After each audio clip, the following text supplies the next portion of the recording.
Okay, today we're gonna have our training on communication. So there's several types of communication that happen. Like we communicate things to the customer, and the customer communicates things to us. Today we're gonna focus on just what we communicate to the customer, how we communicate with them, like the different forms of communication. So the communication we have with the customer is broken down into three parts. There's body language, which is obviously like your pre-impression, like how you're dressed, the way your hands move on the doors, the pictures that you paint with your hands, that kind of thing, your position with the customer, your space with the customer, that kind of thing. And then you have metaverbal, which are like this how you say things. So that's your pitch, your tone, the speed, that kind of thing. And then last you have your verbal. So what's really interesting about this is that, I don't know, who here has seen the movie Hitch? Yeah, okay, hopefully everybody. Come on, if you haven't, you need that, it's lessons. If you're not married, that's probably why. Okay, so in Hitch, when he goes through this big monologue, I can't remember what he says, but at the end he basically says 90% of what you're saying ain't coming out of your mouth. And that's 100% true. In fact, 93% of what you're saying isn't really like the words that you're saying. It's your body language, and it's how you're saying the things that you're saying. So those are really important. Body language accounts for 55%, I don't know if it's pretty dark if you can see that. 55% of what you communicate to the customer is through your presentation, like your physical relationship to them, your position, the messages that you're sending with your hand, with your motions, with how you position yourself, like angle-wise, that kind of thing. Metaverbal is 38, so how you're saying the things that you're saying to the customer, how you're saying your pitch is the next 38%. And then last 7% is the words that you're actually saying. So that's why it's super important to understand that it's important to improve your pitch, very important to improve how you sound in your pitch or how smooth you are, like the actual words you say. But far more important are tuning up these body language and these metaverbal communication cues. So first we're going to go into body language. So there's a lot of information on here because I just kind of want to keep it just one slide per section. But body language is broken down into essentially like 5 different areas. So first we have our space zones. So I want to have Brent come up here and do a little demonstration on our face zones. So first of all, we have our intimate space zone, which would be right here. Oh yes, so the camera can see. So you're never going to be here with a customer unless you're trying to sell something that's not pest control. You need to stay out of this zone because that freaks people out. And along those lines, I have a funny little YouTube video.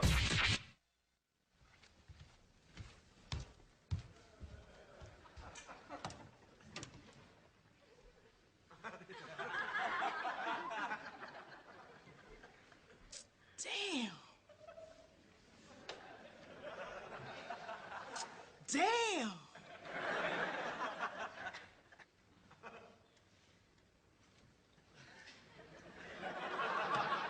Oh, damn!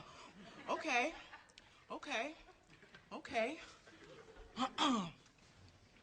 Excuse me, can I talk to you for a minute? Excuse me, can I talk to you for a minute? Yeah, what's up? My name Darrell. It's spelled like Daryl, but it's pronounced Darrell. I just want to let you know, the back of your head is ridiculous. Thanks. Yeah, you are welcome. Where's your boyfriend? What, who? Your boyfriend. No. Where your boyfriend at? Is he getting you refreshments? Is he tall? Is he getting you Mike and Ike's? Or you like Mike and Ike's? Is he hefty? Is he coming back? No. Where your boyfriend? No, Where your boyfriend at? No, Where your boyfriend? I don't have a boyfriend. Oh, you don't? Oh, you don't have a boyfriend? Oh, okay. Okay, that's cool, yeah. So listen, I was wondering, can I have your number? Can I have your number? No, I don't give out my number in theaters where I'm about to watch a movie. Oh, okay, that's cool. I get it, you all into pondering like cinemas and make-believes and celluloids. Yeah, okay. Me too. Okay, yeah, I respect that. Yeah, you doing your thing, Miss Shallot. Miss Jean Shallot. Yeah, that's cute. What's your name, Delicate? Yvonne. Oh, Yvonne? Oh, damn, hold up. That's a Got really close to her, and obviously makes her feel uncomfortable. And when you get to the end of this clip, that's pretty much what she says to him: is like, "You're all up in my face, and it's weird." So you don't want to get too close to your customers. So that's the intimate zone, 6 to 8. The personal zone is between I think it says 18 and 48.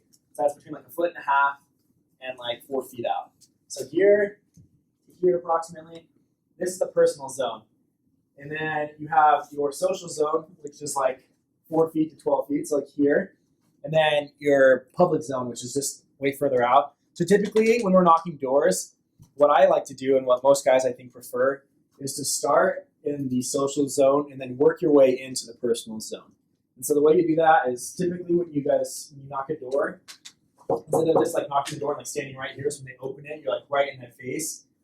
Usually guys tend to back out a little ways, take a few steps back, stay in their social zone and not into their personal zone. And then as you get talking with the person, you want to hand them something, you can enter in the personal zone, you can take a step back out, stay non-confrontational, it keeps there less friction, keeps it less socially awkward. You can step in and show them something on the contract until you get to the point where you feel comfortable just standing here. And then you can get beside the customer, and this is where you want to be. It's right beside them, showing them the contract, pointing things out. So as far as your space zones work, usually, like I said, start social, work your way into personal, and then personal is where you're actually going to sell that customer. That's where you get the contract out. That's where you're going to be closing them, that kind of thing. So those are your space zones. Thanks, Bryn. Mm-hmm. Next, we have position. This is the most important for the first impression. So what will be a tendency is missionaries, normally you knock the door, you stood there shoulder to shoulder with your companion, you both have big smiles on your face, you waited for that door to open up, which is good as a missionary, and you want to be happy and stuff. What we want to do, though, is avoid being face-to-face with them perfectly like that, because that is confrontational. So instead, you want to angle your body away. So for instance, I'll be selling for Terminix. Say this is the Terminix logo, and Milo is my customer. When I knock on their door, I'm going to knock, and then I'm going to run back into my social zone. And I'll stand here and angle something like this. Look down, writing on my clipboard, looking professional, but you're not facing the customer. So when they open the door, they don't feel like they're opening the door to an attacker. They're just opening the door to some guy, who's got Terminix logo on his shirt, who's writing something on his clipboard. So in that way, you want to keep your body angled sideways away from the customer. You want to obviously not facing them. It actually says in the training manual that you can actually be completely sideways and just be talking over your shoulder most of the time. And that helps them to for somebody like me, that's really important because I'm very wide and I probably look intimidating to little suburban housewives. So that helps you look a little less intimidating. So then we have, the next one is don't block the sidewalk. So as part of your position, even if you're sideways, if you're located right in the middle of their sidewalk, it makes them feel like they don't have an option. You have to talk with them, and nobody likes not having options. So in order to counteract that, what you can do is just step to the side of their sidewalk. Just get on the edge of it so you have space in front of you and be angled towards the customer. When you're positioned like that, you're non-confrontational because you're sideways, and they feel like they have options because they can see down their sidewalk, so they feel like they're not just being challenged or forced to speak with you. So that's just a couple things that you can do on the position. Last one says don't get stuck behind the door. So when you walk into a door, pay attention if it has a screen door because there's nothing more awkward than when they open the door and you're like, oh, hey, sorry about that. You have to run around and you lose the feel that they're stepping into your office, and that's what you want to do is establish their porch, their front door as being your office. So the next point we have here, illustrators. So when we speak with somebody, we don't just want to spit out a bunch of stuff at them. Who here went to the company training where everybody was there? Okay. So what they taught you at the company training is to paint a picture with your hands. So what that means is when you're explaining the base spray, don't just be like, what we're going to do is just spray around the outside of your house. Actually, don't use the word spray. We're going to treat around the foundation of your home. Instead, what we want to say is, what we're going to be doing for you guys when my technician comes to your house, what I'm going to have him do for you is he's going to treat your home. He's going to treat about 3 feet up and about 3 feet out, all the way around the foundation of your house.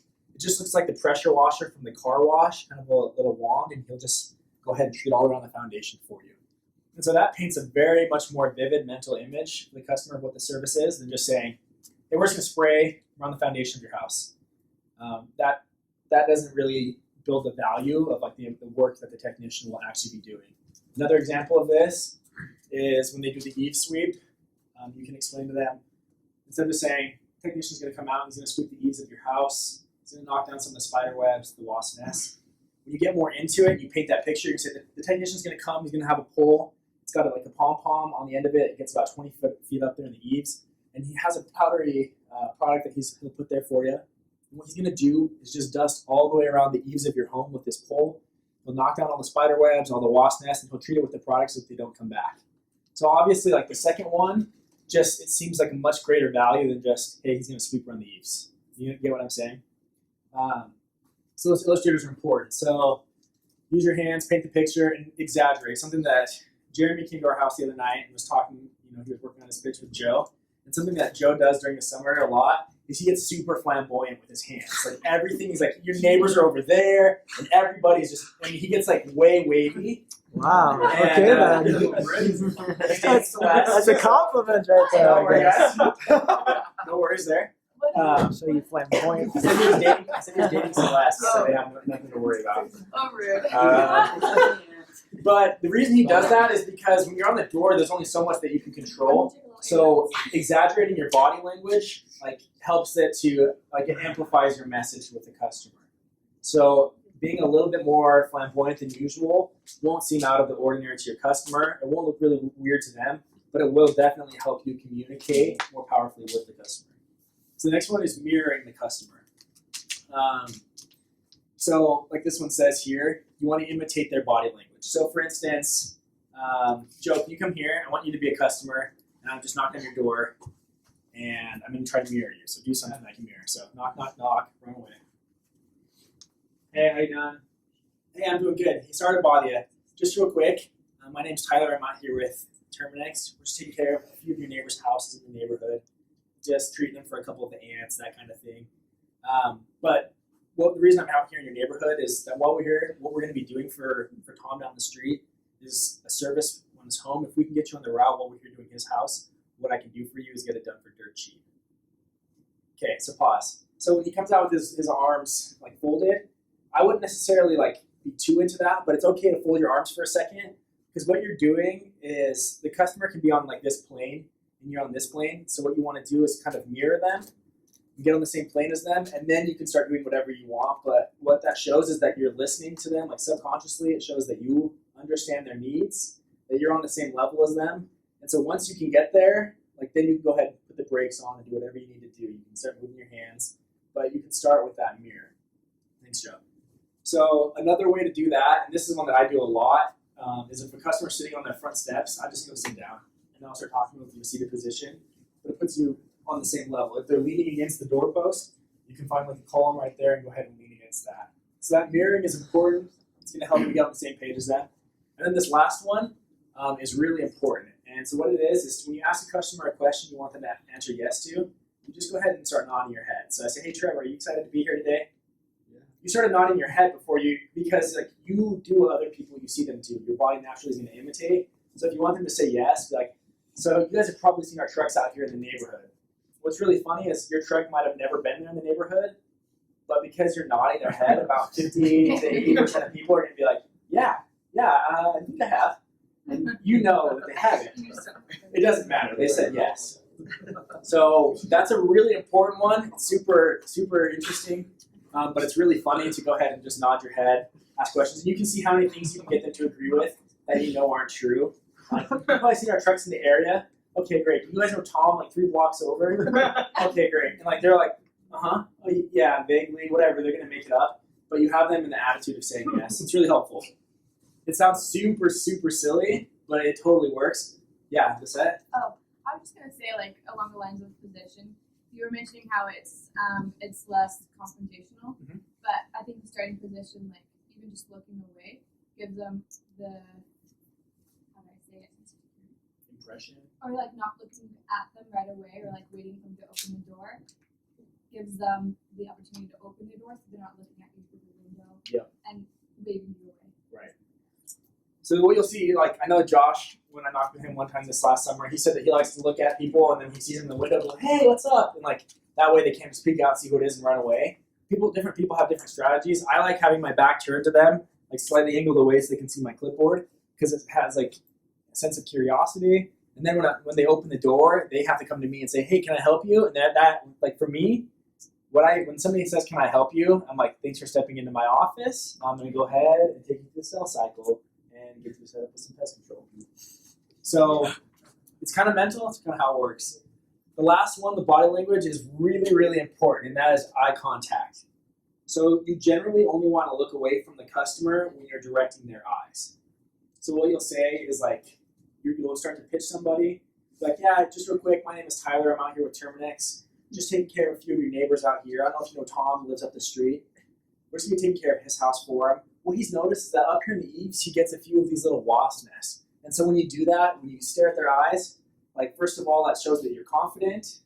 It allows you to like mentally take control of the situation, especially if after like a few seconds they kind of break eye contact and come back to you. You don't want to be like staring into your soul, but you do want to have that confidence to keep that eye contact locked for a little while. And then when you direct them away, you use your eyes to point to things. So you go, "Yeah, I don't know if you notice these wasps up here in your eaves," because instantly their eyes will go wherever your eyes tell them to go. So the eye contact one is super important. So I want to do a little activity here. I want everybody to turn next to the person next to you.